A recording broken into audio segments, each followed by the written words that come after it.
porque Deus dá o tempo pra gente. Então, assim, é muito bom ter ele como melhor amigo.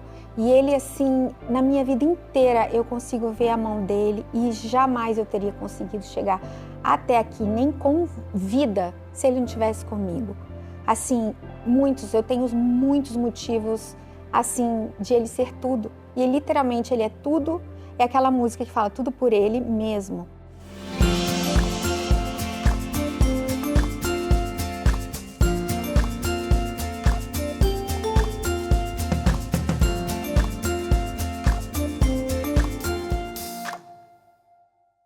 Olá pessoal, seja bem-vindo a mais uma entrevista do Terracota. Nós estamos muito felizes em ter você aqui conosco hoje mais uma vez. Mas se você ainda não conhece o nosso canal, se inscreva, ative o sininho de notificações e sempre esteja aqui conosco nos acompanhando, porque nós temos sempre lindas novidades para você. Ela tem experiência em cuidar de pessoas, seja como enfermeira, quando trabalhou na UTI ou numa clínica geriátrica, como mãe, ou quando escolheu aceitar o chamado como esposa de pastor. Afinal, nenhum ministério pastoral acontece sozinho. O ministério pastoral sempre precisa trabalhar em família, não é mesmo? Hoje ela cursa Psicologia da Família com foco em terapia familiar e vai nos contar um pouco mais sobre a sua trajetória. Vamos conversar agora com a Adriane Marques Keller.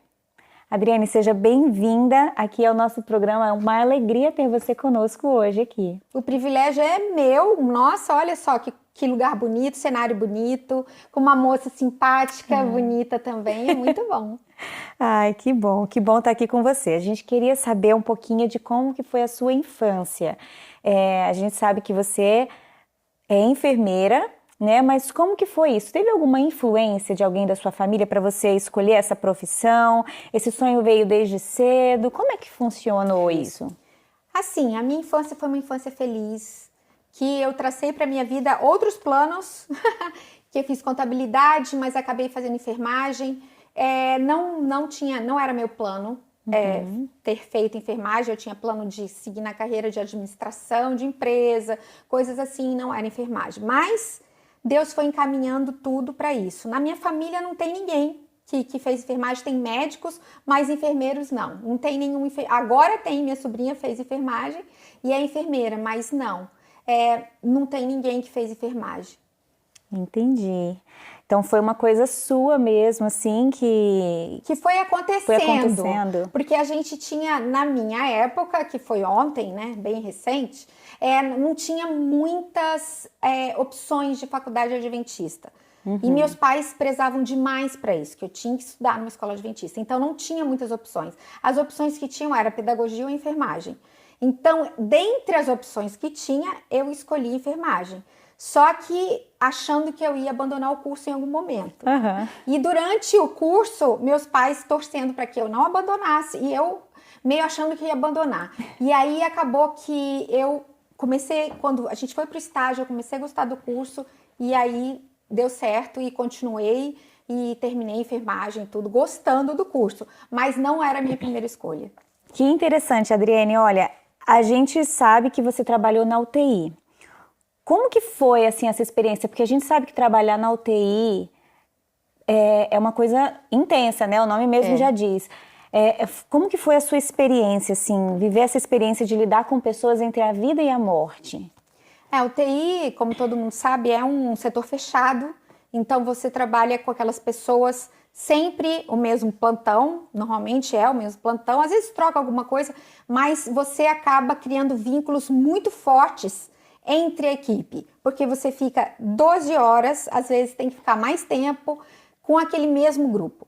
Os pacientes são pacientes que ficam mais tempo internados também, porque é UTI e são pacientes mais graves. Então a gente acaba tendo um vínculo grande com a família e com o paciente, porque a família também quer notícias e tudo. Então assim, é esgotante, mas ao mesmo tempo é de um aprendizado gigantesco. Eu gostava muito de trabalhar no UTI. Eu imagino, né? Uma experiência bem impactante. E você se lembra, assim, de alguma história que foi marcante enquanto você trabalhou na UTI? É meio, assim, triste. Eu até vou beber uma aguinha antes, porque, né? Então, peraí, deixa eu te acompanhar, porque eu choro. Não vou te fazer chorar, não. Mas é assim, foi bem no início da minha profissão, mas eu nunca esqueci. Foi uma paciente, Dona Julieta, que eu nunca me esqueci o nome dela, uma senhora. Ela já tinha mais de... Acho que ela devia ter uns 90 e pouquinhos anos, eu não lembro exatamente a idade. E ela era extremamente vaidosa. Ela era uma paciente já idosa, mas o problema que ela, assim, que trazia ela para UTI era cardíaco. Então, paciente cardíaco é aquele paciente mais complicado, porque você nunca sabe o que pode acontecer. Ele tá ok ali falando com você, mas naquele minuto seguinte pode parar e acabou. Mas ela estava bem, estável. E aí ela amava passar sombra azul e se maquiar. E aí eu ia e fazia tudo, e ia conversando com ela, né? Porque a gente, como enfermeira, você vai conversando e vai observando. E aí eu passava sombra azul, eu entrava na dela e falava, mostrava ela. E a gente acabou criando um vínculo grande. E aí nesse dia que ela passou mal, que criou assim uma memória grande para mim, foi num plantão que eu estava cobrindo o hospital todo, porque era um hospital menor e a gente, em plantão de final de semana, tinha que supervisionar o hospital inteiro. A UTI era pequena também. Então, só tinha ela de paciente. A equipe estava lá e eu estava supervisionando. Quando eu estava fora, em outro andar, começaram a me chamar, porque com códigozinho de emergência, que eu tinha que ir para a UTI. Quando eu cheguei na UTI, já estava todo mundo lá. Só que quando eu abri a porta da UTI, a Dona Julieta estava me chamando, o meu nome. Adriene, me gritando. Quando eu abri a porta, eu entrei e comecei a tentar dar atendimento para ela. Mas eu não tive condições nenhuma. Aí o médico me afastou e falou assim, você não tem condições emocionais de estar aqui. E ela foi com contato visual comigo o tempo todo e parou. E aí foi muito difícil, porque a última palavra dela foi meu nome. Então, para mim, foi difícil. E ao mesmo tempo, assim, você cria vínculos, não tem jeito, né? Vocês criaram um vínculo forte ali, né? E isso foi impactante na vida dela também, né? Muito da família, sabe? Assim, quando eu dei a notícia e tudo. Foi, assim, uma experiência que eu trouxe para minha vida. Mesmo que você sofra, vale a pena, sabe? Você gastar um tempinho a mais com o paciente. Sim, você fez diferença na vida daquela pessoa. Mas a entrevista, né? Não é sobre profissão de enfermagem. Mas a gente tem outra pergunta sobre enfermagem aqui, ó. A gente sabe que você também trabalhou numa clínica geriátrica, né? Cuidando de pessoas com demência. Você pode contar alguma lição importante que você tirou desse trabalho? Olha, sabe, foi um trabalho, assim, supostamente fácil para enfermeira. De poucas horas, porque eu já tinha o Matheus, de poucas horas eu fiquei e dava para conciliar o tempo, porque como enfermeira é difícil você conciliar o tempo de trabalhar e com o filho na escola. Sim. Então, eu estava tentando, né? Mas sabe que o mais difícil para mim, que mais me marcou nesse trabalho, foi assim, essa clínica eu ficava em Brasília e as pessoas tinham uma condição financeira muito boa, de pessoas com muita condição financeira. Só que o dinheiro não paga tudo, o dinheiro não traz felicidade. Ele ajuda, alivia, mas ele não traz. Então, o que era o mais comum? Pessoas com muita condição financeira davam um ótimo quarto pro idoso, pagava tudo, só que não iam lá. E eles sofriam muito, mesmo com demência. Então, o que a gente fazia? A gente fazia muito isso. Colocava fotos, imagens que eram familiar para o idoso, para poder ele se sentir em casa ali. Então, assim, o que eu trouxe mais para minha vida é, tipo assim, o respeito, o carinho e assim, a dignidade que você tem que ter com uma pessoa com demência. Aquela pessoa tem uma história de vida, né? Ela não simplesmente deixou de existir porque ela tem algum tipo de... E aí acaba que eu nunca imaginava, nunca na minha cabeça imaginaria que meu pai teria Alzheimer. Então, depois de tudo isso, eu tive que lidar na minha casa com meu pai com Alzheimer. Então, nossa. Deus dirige todas as coisas. Com certeza ele vai criando caminhos, né? E a gente vê aqui que chegou um momento da sua vida que você deixou de cuidar de outras pessoas como enfermeira e começou a cuidar da sua própria família. Conta pra gente, assim, você sempre teve vontade de ser mãe? Ou como que foi isso?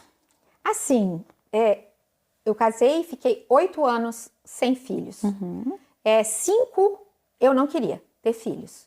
E depois, aí eu quis e aí descobri que eu não podia ter. Mas eu sempre quis ser mãe. Amava, assim, a brincadeira que eu mais amava era com boneca. E assim, amava e minhas bonecas e não. Então, sempre quis, sim, ser mãe.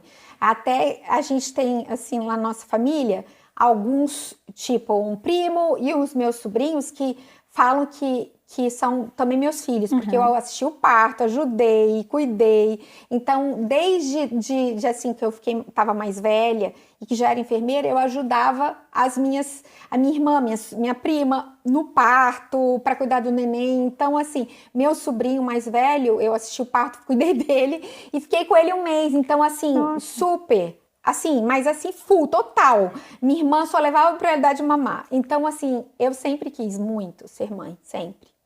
Ai, era um sonho então, né? Sim. E depois que você se tornou mãe, qual foi o maior desafio, assim, de ser mãe ou dos cuidados dentro de casa para você? Assim, pra mim ser mãe foi difícil ser mãe. Porque eu não podia, como eu falei, eu não podia engravidar, não podia ter filhos. Tive abortos antes das minhas 2 gravidez. Então, todos os 2 foram um presente de Deus. Sim. Então, quando eu os tive, foi assim, o que você vai fazer com esse presente que eu te dei? Então, é uma responsabilidade muito grande. O desafio que eu tive muito na minha maternidade foi estar longe de toda a minha família sempre. Sempre morei longe da minha família, nunca morei perto de ninguém da minha família. E meu marido sempre viajou muito. Nos Grande 2. desafio. Então foi muito desafiador para mim, porque era eu e eles.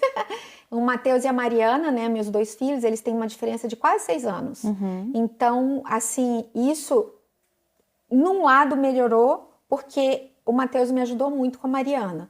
Mas assim, era difícil, porque você também quer dar atenção para quem a mãe sabe, você quer dar atenção para o mais velho, para ele não se sentir sozinho e tem a pequena. Então isso foi um desafio para mim, pessoal, Sim. porque eu queria muito que desse certo. Então isso era, e às vezes a gente se sente tão exausta, tão esgotada. Eu me lembro tanto, até assim, recente eu estava falando isso com uma amiga minha, que eu colava post-it no quarto deles de pequeno, porque eu me sentia tão cansada, tão cansada. E assim, para dar de mamar à noite, que eu tinha muito medo de dormir e a criança cair, né? Então eu orava, falava, Senhor, por favor, assim, um anjo me segura meu braço, ajuda eu a não dormir. E assim, eu preciso ficar acordada. E muitas vezes você sente que Deus dá um poder especial para a mãe. E é para a mãe, e é naquele momento. Deus dá uma força extra. E é incrível, assim, e eu colocava um verso que eu amo muito, que é Isaías 41:10, que fala que Deus vai dar, que Ele segura a nossa mão, que Ele vai fortalecer, e não tenha medo. Então, eu colava vários. E aquele das asas, que vai dar asas como águia, que vai voar e não vai se cansar. Vários eu colava, porque aí quando eu estava num momento difícil, eu lia e aquilo me fortalecia e eu seguia em frente, mais um dia. E Nossa. assim era. Que dica importante você está dando aqui para as mães que estão nos assistindo, porque muitas vezes a gente como mãe se sente realmente sobrecarregada e a gente esquece das promessas de Deus para gente. E você colocar isso assim à sua vista é uma forma muito especial de colocar sempre assim, de você estar sempre lembrando do que Deus te diz, de quem você é e do que Ele faz por você. Adriane, você como esposa de pastor é uma peça fundamental no ministério pastoral do seu esposo. A gente espera que seja, né? Ai, com certeza. Como que foi, como que isso aconteceu, assim? Porque também é um chamado. Você sentiu que isso foi um chamado para você também? Quando vocês se conheceram, ele já era pastor? Não. Como foi Nossa isso? história é meio engraçadinha. Não dá muito para contar tudo aqui. Mas assim, não. Esse foi um chamado, assim, totalmente bem que demorou, sabe? Demorou bastante. Eu relutei muito com esse chamado, porque não era meu plano nem meu sonho casar com o pastor. Nunca foi. Eu tinha outros planos, outros sonhos. Então a gente se conheceu na faculdade, a gente estava fazendo faculdade, super novos, ele com 19, eu com 17, Novíssimo. super fazendo faculdade, assim, aquela coisa de jovem. Ele era super legal. Né? Super legal. Mas assim, a gente fez super, assim, a gente ficou muito amigo, começou a namorar, mas eu não tinha noção e maturidade de que, vou Como casar vai um pastor, ser, né? apesar de ele sempre ser muito responsável, muito assim, mas eu, assim, não era meu sonho. Então, foi uma coisa assim, que aconteceu, a nossa história é toda muito dirigida por Deus, porque ela é totalmente improvável, sabe? Aquela coisa assim, que se você olhasse ia falar, não, Esses nunca. dois não se... Exato. Mas aconteceu. É quando Deus quer que aconteça, Ele faz acontecer, verdade, né? É verdade. E quando você sentiu, assim, quando você percebeu que você seria esposa de pastor e de repente a responsabilidade que viria com isso, teve algum momento que isso aconteceu? E se isso aconteceu, como que foi? Olha, Pamela, até, acho que as pessoas nem imaginam, eu lutei muito para não aceitar esse chamado, muito, assim, relutei muito, a gente namorou quase 5 anos, eu relutei muito para terminar, assim, para terminar não, para não aceitar, mas assim, a gente chegou a terminar, mas assim, foi meio engraçado, porque a gente terminou o namoro, foi muito engraçado, meus amigos que assistirem vão rir muito e lembrar, porque a gente terminou, tipo assim, 12:00 e 5 horas da tarde voltou a namorar, entendeu? Então assim, não foi terminou. O recorde. Mas é que a gente era muito amigo, então isso é uma outra coisa, sabe? Quando você faz o seu namoro, o seu namorado ou sua namorada virar seu melhor amigo. Sim. Porque a gente era muito amigo. Então, isso fortaleceu o nosso relacionamento. Eu acho que se a gente não tivesse essa relação de amizade, eu acho que não teria partido para outras coisas e eu ter dado conta também de tudo que vinha pela frente, que eu não tinha zero noção, entendeu? Mas assim, isso foi acontecendo de uma forma, assim, muito de Deus, muito de Deus. E, assim, essa é uma história que eu acho que tem outra entrevista só sobre namoro. Mas foi, assim, uma coisa muito encaminhada por Deus. Eu acho que eu fui entender mesmo. Porque mesmo, sabe, eu vou falar aqui porque eu sei que muita gente vai se identificar com o que eu tô falando. Todo mundo acha que você casa preparada, pronta. Não é assim. O chamado, exatamente, o chamado para muitas, ok, vem já pronta. Aquilo era o sonho da vida dela, ela se sente pronta e ok, mas para outras não. Vem com um relacionamento que vai crescendo. E foi o meu caso. Foi uma coisa que foi crescendo. Quando a gente casou, eu sabia, tinha noção. O Herto sempre deixou muito claro as coisas, assim, o que era para ele, o que significava a missão, o que significava o trabalho. Ele sempre foi muito claro. Mas assim, eu não tinha maturidade, eu casei com 22 anos, eu não tinha maturidade. Só que eu sempre coloquei minha vida nas mãos de Deus. E eu queria que Ele me usasse, que Ele fizesse qual era a vontade dele. Só que eu não tinha esse preparo. Deus teve o tempo, eu também tive meu tempo, Deus me deu o meu tempo, o Ayrton deu o meu tempo, e isso foi acontecendo. E sabe uma coisa que vem acontecendo e você vai amando aquilo que você está fazendo e vai amando o propósito pelo que você está fazendo. Então eu acho que é isso, quando eu senti o propósito, você, sabe, perde aquela coisa assim, de que eu tenho que ser esposa de pastor, que eu tenho que fazer isso, aquilo, outro. Isso que é que a gente pensa logo, mas você vai ser esposa de pastor, vai me dar pro caramba, seu marido vai ganhar pouco, e um monte de coisa que tem dos nãos, você vai ser super cobrada, você perde isso. Aí você foca no tipo, o que eu tô fazendo aqui? Qual é o meu propósito? A essência. Aí muda. Aí eu comecei a entender meu chamado, entendeu? E o que era o ministério para mim. E por falar em propósito, em ministério, você está agora se especializando em psicologia da família. Por que você escolheu esse curso? Assim, eu sempre tive vontade de fazer, mas eu agora consigo fazer, né? Porque as crianças, eu tenho um pouco mais de tempo, assim, com as crianças maiores e tudo. Crianças que já não são crianças, né? Mas pra gente sempre serão. Sempre. Mas assim, sempre tive vontade de fazer. Mas isso se tornou cada vez maior, esse desejo se tornou maior, pela demanda que eu tenho também, de muitas pessoas que me procuram, de muitas amigas que eu ajudei, muitas famílias, e fora toda a demanda que eu tenho, então você fica pensando assim, gente, eu preciso ter mais recursos para ajudar as pessoas. Sim.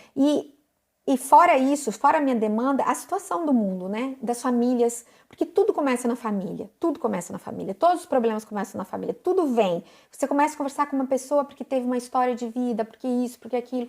Então, assim, eu tive muita vontade de estudar mais sobre isso, sobre famílias, porque assim, é como dizia, né, pra gente antigamente, a célula máter da sociedade, é a família, tudo começa ali. Então, eu tive vontade de estudar mais a fundo sobre isso. Que legal. E você tem algum sonho, alguma coisa específica que você quer realizar nessa área, assim, tão relevante?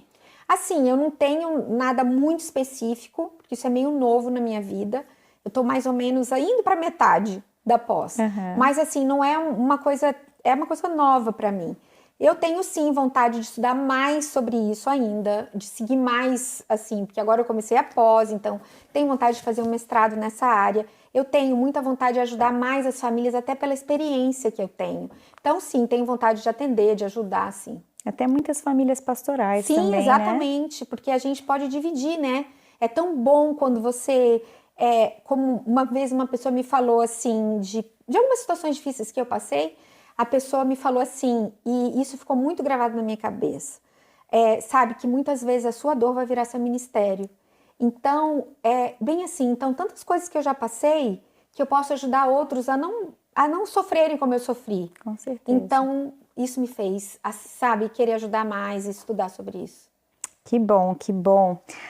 E falando em família, conta pra gente uma curiosidade sobre a sua e nos diga qual é o maior sonho que você tem para a sua família. Ah, sim, ó, minha família, para quem não sabe, somos 4. Tenho 2 filhos, né, o Matheus e a Mariana. O meu filho tem agora 24 e minha filha tem 17. Assim, uma curiosidade da nossa família é muito engraçado. Lá em casa assim, todo mundo muito agitado, assim, muito ligado. E é difícil todo mundo parar e ficar quieto para conversar. Muito difícil para conversar, assim. Apesar de a gente gostar muito de conversar, todos. Mas, assim, a curiosidade maior lá de casa é viagem de carro. Viagem de carro é terapia familiar. Jura? Total. Então, assim, tem 2 tipos de terapia lá em casa. É assim, se eu tiver eu sozinha com cada filho, aí é o momento terapia deles. Mas sem combinar, eles entram e soltam o verbo. Sabe, começa a falar. Sempre foi, desde pequeno, de contar as coisas da escola, de falar, sempre, de chorar e de desabafar. E era um momento terapia. Às vezes, quando eles eram menores que não sabiam bem, depois maiores também, eu dava volta na quadra para terminar o assunto antes de chegar em casa. Que legal. Pra gente conversar. E depois, como família, muitos, olha, assim, ó, de decisões deles de vida que eles mudaram, assim, depois de uma conversa no carro. Então, assim, para nós, essa eu acho que é a maior curiosidade. Nós, assim, viajar é terapia. Às vezes, eu e o Ayrton, a gente fala assim, a gente tá precisando andar de carro um pouquinho para fazer terapia. Vamos dar uma voltinha no quarteirão. Exato, porque é a hora, sabe o quê? Que você não tem distração. Entendeu? Ninguém tem celular, ninguém tem distração. Então, tá ali focado naquela conversa. Então, é um momento terapêutico. Que legal. E o sonho que você tem para sua família? Qual é o sonho que você tem para sua família? Sabe qual é? Aquele bem clichê, mas é assim, é por isso que eu vivo. Por isso que eu parei de trabalhar e por isso que eu cuidei deles. Meu maior sonho é ver eles no céu. Meu maior sonho da minha vida minha família tá no céu. Acho que Esse é a maior realização. o meu maior propósito de todos os dias. E eles sabem bem, porque eu lembro eles todos os dias sobre isso. Meu maior sonho é que nós 4 estejamos no céu, porque senão nada aqui teve sentido. Tô vendo seus olhinhos marejados e os meus estão aqui também, porque a gente é mãe, a gente se... Senão tudo perde sentido, nada teve sentido. Sim. Absolutamente nada. Sim, amém. E que esse sonho, né, se realize logo. Minha maior emoção é quando eu penso que um dia meu filho vai chegar diante de Jesus e Jesus vai entregar para ele a coroa. E aí ele vai olhar e vai procurar no meio daquela multidão inteira, ele vai procurar a mãe dele, e ele vai falar, mãe, tá aqui essa coroa e eu tenho ela por causa de você. Então, eu sempre me emociono com isso. Com certeza. Principalmente com aquela falazinha, né? Cadê o filho que eu te dei? E aí você poder dizer, tá aqui, a herança do Senhor que você me deu, tá aqui. Isso é o maior objetivo, o maior propósito que a gente tem. Sim, amém. Adriene, a gente está indo para a última pergunta. E eu queria saber... Olha, hein? Seja boazinha. Você boazinha. Quem é Deus para você? Nossa, essa é fácil. Deus é tudo para mim. Deus é literalmente tudo para mim. Ele é meu melhor amigo. Ele é alguém que eu oro todos os dias para nunca deixar de ouvir a voz dele em cada coisa, em cada detalhe. E eu sou uma pessoa que gosto de ver Deus nas pequenas coisas. Muito. E é incrível, sabe? Eu tenho umas histórias assim bem interessantes com Deus, porque eu tenho procurado muito fazer com que Deus seja o meu melhor amigo, mas de verdade. Não que a gente fala, Jesus é seu melhor amigo, Deus é seu melhor amigo. Mas como é a sua conversa com o seu melhor amigo? É assim, super formal, claro que tem o respeito, óbvio, mas assim, o seu melhor amigo, você senta e bate papo longamente. Eu, como mulher, como uma boa mulher, que eu acho que deve ter TDAH também, que você começa a falar e você já não sabe o que você estava falando, você já entrou para outro assunto, eu faço isso com Deus, o que eu vou fazer? Você está falando aqui, daqui a pouco veio outra coisa na sua cabeça, aí eu dou, às vezes, muitas vezes, uma risada e falo assim, ai, Senhor, ó, começou. Aí era sobre isso que eu estou preocupada, mas vou voltar. É assim para mim, é uma coisa leve, então eu tenho, porque... Para mim, a gente vem, né, assim, mais no Brasil, de uma cultura muito católica. Então, você vem... Eu fui criada de uma maneira, assim, boa, não foi ruim a minha criação em relação a Deus e tudo. Mas de uma coisa mais formal, até da minha geração e tudo. Mas, assim, você trazer a Deus para ser seu melhor amigo é alguém que você convive muito com ele, que você consegue ouvir a voz dele, então eu me exercito. Tem momentos que eu tô chateada, que eu tô brava, ele tem muita paciência comigo, porque assim, misericórdia também, porque é muito, muito, porque Deus dá o tempo pra gente. Então assim, é muito bom ter ele como melhor amigo. E ele assim, na minha vida inteira eu consigo ver a mão dele e jamais eu teria conseguido chegar até aqui, nem com vida, se ele não estivesse comigo. Assim, eu tenho muitos motivos, assim, de ele ser tudo. E literalmente ele é tudo, é aquela música que fala tudo por ele mesmo. Porque, ai sim, sabe? Sem Deus não tem sentido. Até essa semana aconteceu uma coisa tão engraçada, porque eu amo doce. Amo doce. Amo doce. E principalmente à noite, tudo que é errado, à noite. E aí eu tava chupando uma bala e eu assim, porque eu tenho filhos jovens, então eu converso com eles exatamente e procuro mostrar também que Jesus é alguém pessoal, que é próximo, não é aquela coisa tão distante, porque se na Bíblia fala que você tem que caminhar com ele, você tem que andar com ele, então sua convivência é real. Então assim, é de estar conversando. E eu converso mesmo. E então aí eu falei assim, em pensamento para Deus, eu fui pegar bala. Aí eu falei assim, não, Deus, agora... Eu falei, Jesus, só 3 agora. Aí eu peguei 4. Não, era assim, era 2. Eu falei, não, Senhor, agora só 2 balinhas, tá? Senhor, você sabe que eu gosto tanto. Ai, Senhor. Aí sabe como se você ouve na sua cabeça? Tá, Adriene, tudo bem, 2. Aí eu peguei 3, sabe, de criança? Aí eu peguei 3. Eu falei, gente, mas olha só, pra quem que eu tô escondendo? Sabe essa coisa? Sim. Do que você tá tão assim, só que Deus tá vendo tudo. É tão diferente. Aí eu falei assim, ai, mas Adriene, você pegou 3 balas, Deus viu que você pegou 3. Você não tá escondendo pra mãe que você esconde, né? Aí eu fui, peguei as minhas 3 balas e fiquei naquela luta do bem e do mal, né? Ah, tudo bem, vou chupar. Mas você acredita que eu não consegui chupar? Eu peguei a minha bala, voltei, coloquei no lugar e falei, tá bom, Senhor, tudo bem, só 2 mesmo, eu vou devolver. E ri, sabe? Mas é tão gostoso, é uma coisa tão simples e boba, mas foi tão gostoso e é tão bom isso. Isso pra mim é o que me mantém vivo. Amém, que lindo. Então assim, pra mim Deus é alguém muito próximo, muito próximo. Adriane, que gostoso estar aqui com você essa noite. Hoje foi muito bom, muito obrigada pela sua presença. A gente ficou com gostinho de quero mais aqui, porque como você mesma disse, são muitas histórias, né? Uma trajetória de vida. Então, muito obrigada pela sua presença. Foi um privilégio para mim estar aqui no Terracota, compartilhando esse momento com você. Foi muito gostoso para mim, um privilégio para mim estar aqui nesse momento, dividindo um pouquinho da minha vida. Bom, muito obrigada. Nós é que agradecemos. Obrigada. E nós agradecemos a você também que nos acompanha em casa. Muito obrigada por estar aqui conosco no Terracota. E agora fique com um clipe especial que preparamos para você. Que Deus te abençoe.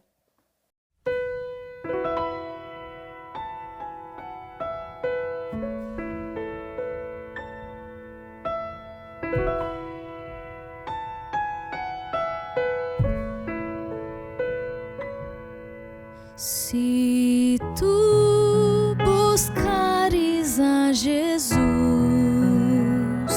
encontrarás o Salvador. A ti virá manhã de luz e paz em seu amor. Se buscares conhecê-lo, ó, sim, o amarás também. Manhã feliz despontará para ti no lar de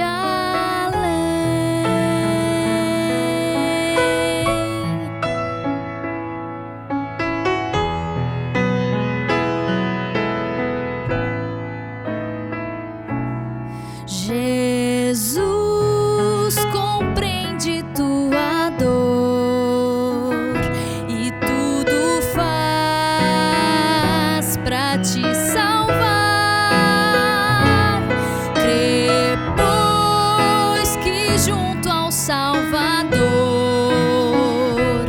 a paz irás achar. Se buscares conhecê-lo, ó, sim, o amarás também. Manhã feliz despontará para ti no lar de além.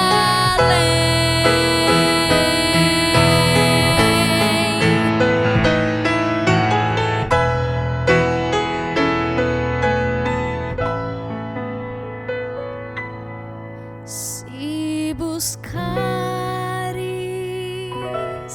conhecê-lo, ó, sim, o amarás também.